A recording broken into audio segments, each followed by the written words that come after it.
छत्रपति शिवाजी महाराज का जन्म 19 फरवरी 1630 में शिवनेरी दुर्ग में हुआ था। इनके पिता का नाम शाहजी भोसले और माता का नाम जीजाबाई था। शिवनेरी दुर्ग पुणे के पास है। उनकी माता ने उनका नाम भगवान शिवाय के नाम पर शिवाजी रखा। उनकी माता भगवान शिवाय से स्वस्थ संतान के लिए प्रार्थना किया करती थी।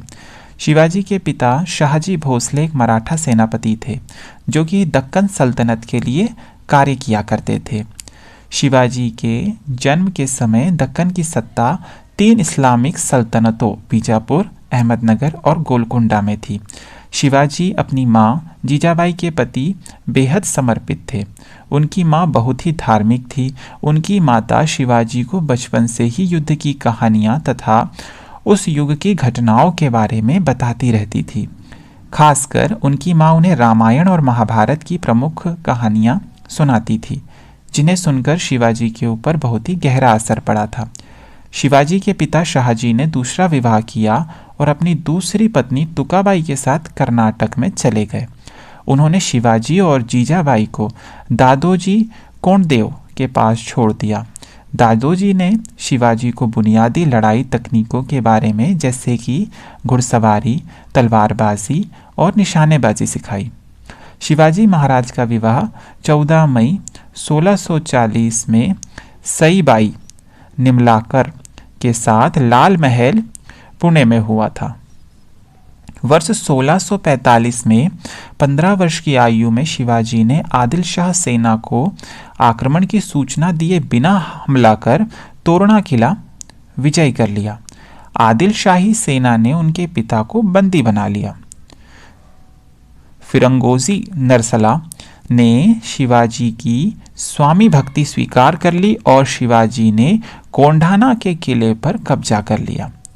कुछ तथ्य बताते हैं कि शाहजी को 1649 में इस शर्त पर रिहा कर दिया गया कि शिवाजी और संभाजी कोंढाना का किला छोड़ देंगे, लेकिन कुछ तथ्य शाहजी को 1653 से 1655 तक कारावास में बताते हैं। उनके पिता की रिहाई के बाद 1645 में उनकी मृत्यु हो गई। पिता की मृत्यु के बाद शिवाजी ने आक्रमण करते हुए फिर से 1656 में पड़ोसी मराठा मुखिया से जावली का साम्राज्य हथिया लिया। वर्ष 1659 में आदिल शाह ने अपने सबसे बहादुर सेनापति अफजल खान को शिवाजी को मारने के लिए भेजा। शिवाजी और अफजल खान 10 नवंबर 1959 को प्रतापगढ़ के किले के पास एक झोपड़ी में मिले। दोनों के बीच एक शर्त रखी गई कि वह दोनों अपने साथ केवल एक ही तलवार लाए गए।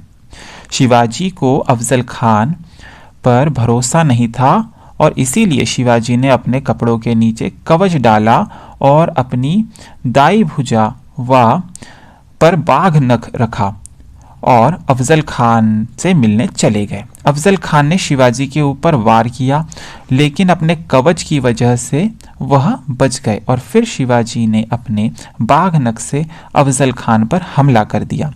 हमला इतना घातक था कि अफजल खान बुरी तरह से घायल हो गया और उसकी मृत्यु हो गई।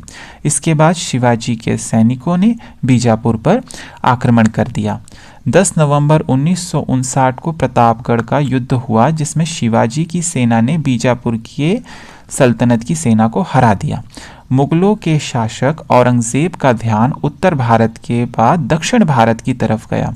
उसे शिवाजी के बारे में पहले से ही मालूम था। औरंगजेब ने दक्षिण भारत में अपने मामा शाइस्ता खान को सूबेदार बना दिया था। शाइस्ता खान अपने 1.5 लाख सैनिकों को लेकर पुणे पहुंच गया और उसने वहां लूटपाट शुरू कर दी। शिवाजी ने अपने 350 मावलों के साथ उन पर हमला कर दिया था। तब शाइस्ता खान अपनी जान बचाकर भाग खड़ा हुआ और शाइस्ता खान को इस हमले में अपनी 3 उंगलियां गंवानी पड़ी। इस हमले में शिवाजी महाराज ने शाइस्ता खान के पुत्र और उनके 40 सैनिकों का वध कर दिया। शाइस्ता खान ने पुणे से बाहर मुगल सेना के पास जाकर शरण ली और औरंगजेब ने शर्मिंदगी के मारे शाइस्ता खान को दक्षिण भारत से हटाकर बंगाल का सूबेदार बना दिया। शाइस्ता खान ने अपनी हार का बदला लेने के लिए अपने 15,000 सैनिकों के साथ मिलकर राजा शिवाजी के कई क्षेत्रों को जलाकर तबाह कर दिया। बाद में शिवाजी ने इस तबाही का बदला लेने के लिए मुगलों के क्षेत्रों में जाकर लूटपाट शुरू कर दी। सूरत उस समय हिंदू मुसलमानों का हज करने जाने का एक प्रवेश द्वार था। शिवाजी ने 4,000 सैनिकों के साथ सूरत के व्यापारियों को लूटने का आदेश दिया, लेकिन शिवाजी ने किसी भी आम आदमी को अपनी लूट का शिकार नहीं बनाया। औरंगजेब ने शिवाजी महाराज को आगरा बुलाया। शिवाजी को लगा कि उनको उचित सम्मान नहीं दिया गया है और इसके लिए अपने रोष को उन्होंने दरबार में व्यक्त किया और औरंगजेब पर छल का आरोप लगाया। औरंगजेब ने शिवाजी को कैद कर लिया और शिवाजी पर 500 सैनिकों का पहरा लगा दिया।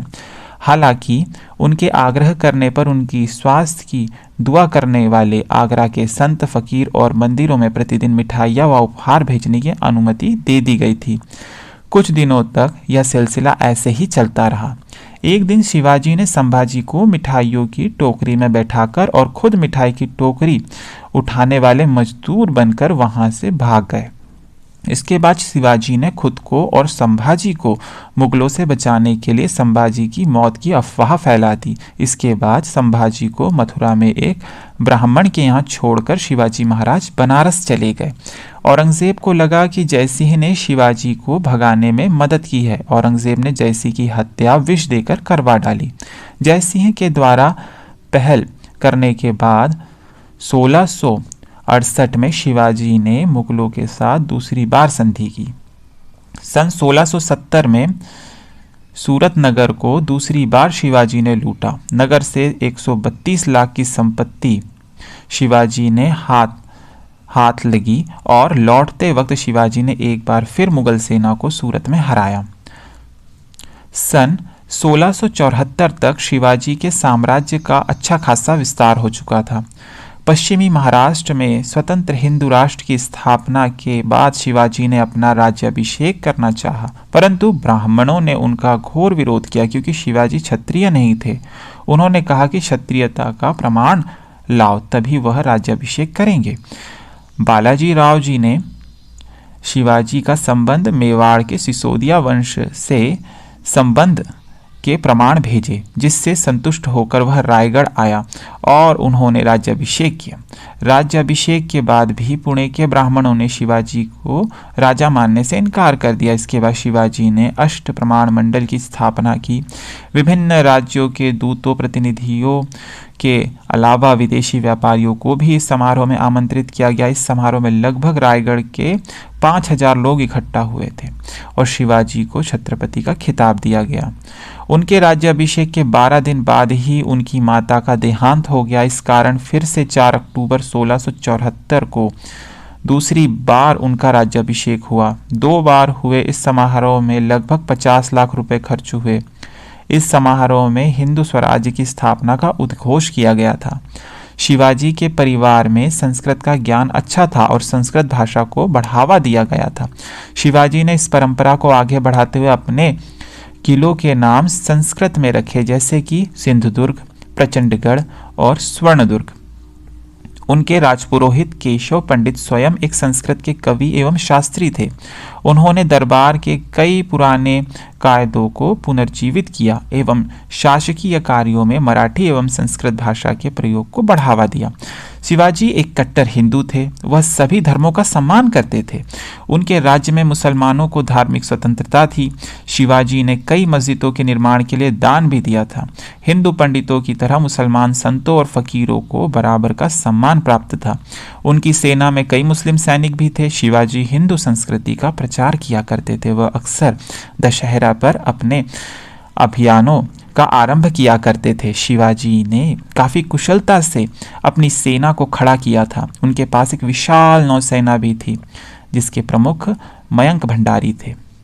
शिवाजी ने अनुशासित सेना एवं सुस्थापित प्रशासनिक संगठनों की मदद से एक निपुण एवं प्रगतिशील सभ्य शासन स्थापित किया। उन्होंने सैन्य रणनीति में नवीन तरीके अपनाए जिसमें दुश्मनों पर अचानक आक्रमण करना जैसी तकनीकें शामिल थी। शिवाजी महाराज ने प्रशासकीय कार्यों में मदद के लिए 8 मंत्रियों की एक परिषद गठित की, जिसका नाम उन्होंने अष्टप्रधान बताया, जिसमें मंत्रियों के प्रधान को पेशवा कहते थे, जो राजा के बाद सबसे प्रमुख हस्ती था। अमात्य वित्त और स्वराज्य और राजस्व के कार्यों को देखता था तथा मंत्री राजा के व्यक्तिगत दैनंदिनी का ख्याल रखता था। सचिव दफ्तरी काम करते थे, जिसमें शाही मुहर लगाना और संधि पत्रों का आलेख तैयार करना शामिल होते थे। सुमंत विदेश मंत्री था। सेना का प्रधान को सेनापति कहते थे। दान और आर्थिक मामलों के प्रमुख को पंडित राव कहते थे। न्यायाधीश न्यायिक मामलों का प्रधान होता था।